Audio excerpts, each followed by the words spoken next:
Who has heard of bioenergetics?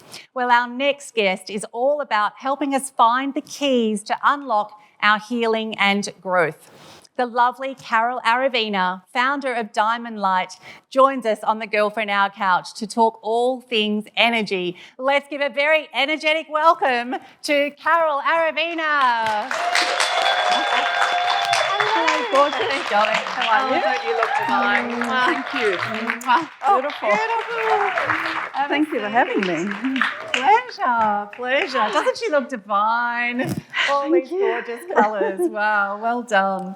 Carol, bioenergetics is not something that we hear every day. No. Please tell us that don't know what it is. Okay, so bioenergetics is, I guess, the science of assessing and measuring the communication and the flow of energy within living things. That's the official title of bioenergetics. Okay. So what I offer is I have a platform that measures the bioenergetics of your physiology, so the fields that run your physiology, and through my intuitive work I then address the rest of you, because we're quite complex characters, body, mind and spirit. My husband says that to me all the time. I just thought he was joking.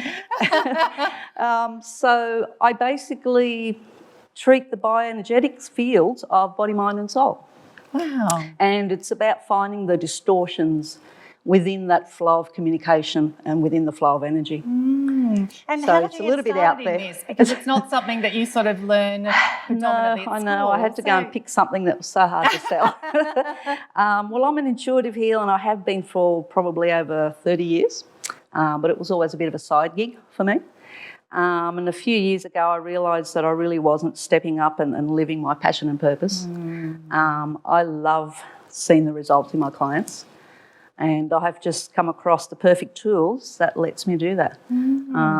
Because we're very complex machines with lots of different programs. So, our mind is a bit of a really fancy computer with a lot of systems. Yes. A lot of programs. They do need rebooting sometimes. Yes, and basically my work is to find the corrupt files. Okay. That might have a few of those. We've all got them. Delete. Yeah. And basically find them, and corrupt files can be anything from a belief system picked up through childhood indoctrination. It could be past life. It could be passed on through your DNA.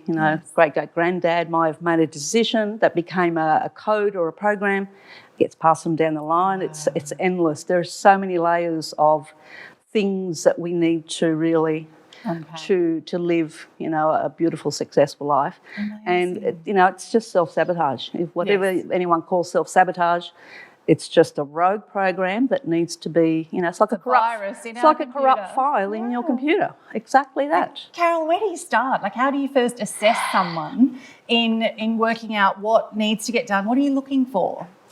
I don't look. Basically, when you get on my magic red couch, I connect into your source or your soul's essence or your I am, your high self, whatever wording works for you, so that you are actually telling me what needs to be addressed that day. Okay. And then I intuitively connect into your field and, I go through the chakras, go through the different etheric fields. You have to think energy. Everything's energy. And if you can get your head around that, what I do is really easy. Like, it's a simple concept when you can grasp the fact that you're just a big moving machine of energy. Yes. Okay. Yes. And then basically that's what we clear in the moment. Whatever comes up, your soul will say, there's, something in the third chakra that relates to when you were 3. And I'll just say, righto, go back to when you were 3. And sure enough, people will go, oh, I'm getting a picture of a memory, but it's nothing really. Well, it was enough for that 3-year-old to create a belief that, if I do this, I'll get that. If you're in a house full of a lot of kids, I have to be noisy to be heard. So you grow up, being noisy. Yeah, or I have to be a good girl to be loved. Little things that make decisions made by a 3-year-old that when you become an adult are not going to really serve you real well. Yes. Yes. That's the sabotage. So true. That's so true. And colour therapy, I've heard a lot about colour therapy, as I'm sure many of you have as well. What is colour therapy all about and how does it work? again, everything's energy. Colour is an energy, and it's a varying resonances or vibrations, okay? So when you use colour, you're really just applying a different resonance at a different vibration to do a certain thing. Okay. So every colour has a particular healing property, okay? So if I'm wearing all colours today, I'm covered, like I'm sorted head to toe, I've got all the energy. I don't think you need too much done. You look quite perfect and beautiful.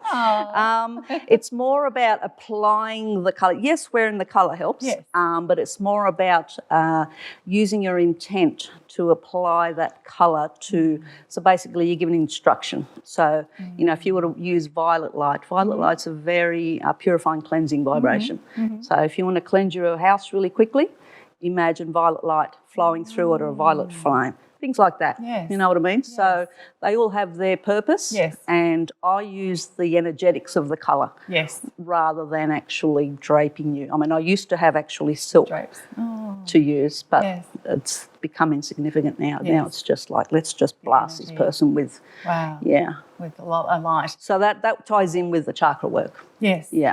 Now, we talk a lot on this show about intuition, and a lot of people we all have intuition. Absolutely. But it's what level we trust it. So tell us about how people can tap into it. If you're listening at home, you sure would have had those little voices that pop up sometimes around, do this, don't do that, don't pull out, right? And you're in the traffic and you're not quite sure why, and then a car will whiz past. How do we learn to truly trust this? Generally, it comes with a feeling. You know, if it's just voices or words in your head, a lot of time it's your logic. Intuition, it comes with a sensation. Okay. That's the secret. So, you know, you might get a flutter in your belly or a sensation in your heart. Some people get prickly, you know. If I have I hair stand on end, you know, everyone has.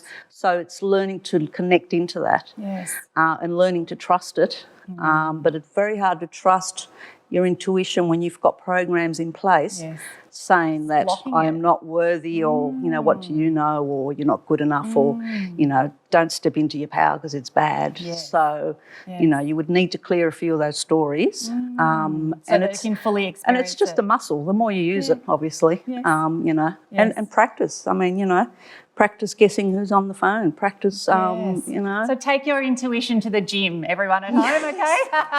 Join a gym that practices intuition. I love it. And Carol, as we wrap up today, what's been one of your proudest moments in your life or your business? I had a recent proud moment, but I'm going to tell you one that was actually like a turning point for me. I had a client come to me about 20 years ago. It was one of my earlier clients. And she came to me with a few sort of medical issues, and like most of my clients, she'd come to me because she'd been to all the doctors and all the specialists, and I'm the last call, last resort. And nothing else is working. I'll go and see this witch doctor lady. And she actually, during the healing, I said to her, you know that you've got a prolapsed uterus? She said, oh, yes, I'm seeing a specialist about that, blah, blah, blah. And at the time, I was still sort of quite young in my you know, intuition. And I said, oh, do you mind if I try something? Oh, okay. So I did a bit of psychic surgery. Okay. Again, psychic surgery. There's a term we don't hear. Still energy. You have to hold that concept. Anyway, did a bit of surgery on her, and I said, oh, well, I'll, you know, see how that goes. And about 2 weeks later, she rang me and she goes, I've got a story for you. She went to see her gynecologist, and he's come out all perplexed and gone, I don't know how to explain this, but your uterus is no longer prolapsed. And I said, what? Because, like, I was even blown away by, you know. Wow, this stuff works. That's exactly right. And she said, you should have seen the look on his face, because apparently he was a bit of quite a straight, black and white, chauvinistic, not very nice kind of guy. And she's gone quite proudly, I'll tell you exactly how that happened. Took great pleasure in watching his face. Like, I love it. And so that was for me a turning point in, like, yes, this is for real. I really am, got something. So that sort of encouraged me. But recently I had a lady come to me for a couple of healings and got great success with that. And she said, I'm going to bring my son, my husband and my 2 children, my 2 sons, teenage boys. And I'm like, okay, well, that'll be fun. Anyway, did the husband, did the younger son, then did the older son. And I checked in with them a few weeks ago because they were travelling. Mm-hmm. And I said, I just want to see how you're all going after all your sessions. And she said, Carol, my oldest teenage boy, who's 13, 14, has been lovely age. has been meaning to email you. And I'm not saying this to brag, but this blew me out. He said he's been meaning to email you because that session with you, he reckons, has been life-changing. Oh. And I'll tell you why, though, because he was quite a withdrawn, emotionally and communicative boy. That's why she wanted him to see me. And had OCD with washing his hands to the point where it was becoming quite an issue. So we figured out what that was from. And just to give you an idea of how deep stuff can go with the wounding you carry, it turns out what I found was he'd had a lifetime, many lifetimes ago, where he had actually been responsible for someone's death. Oh, so he's washing it off his hands. He was trying to wash the guilt and the blood off his hands. And because we brought that up, and, you know, like I said, rogue file, delete, upgrade the system, his words. And I was like, that's from a 14-year-old boy. Gee. You know, so if I can do that for a 14-year-old. Oh, absolutely. It was like so inspiring. Everyone in the world needs you. Oh, fantastic. Let's give it up for Carol Aravena. Wow, amazing. It's never too late to become a cover girl. We're looking for incredible women to be profiled in our upcoming issue of Feminescence magazine. Share your story with an international audience, unlock new opportunities, inspire a new network of supporters. It's time to back yourself. We can't wait to hear about the magic that is you. Visit feminescence.com.au to find out more. Come on, what are you waiting for? Carpe diem, girlfriend.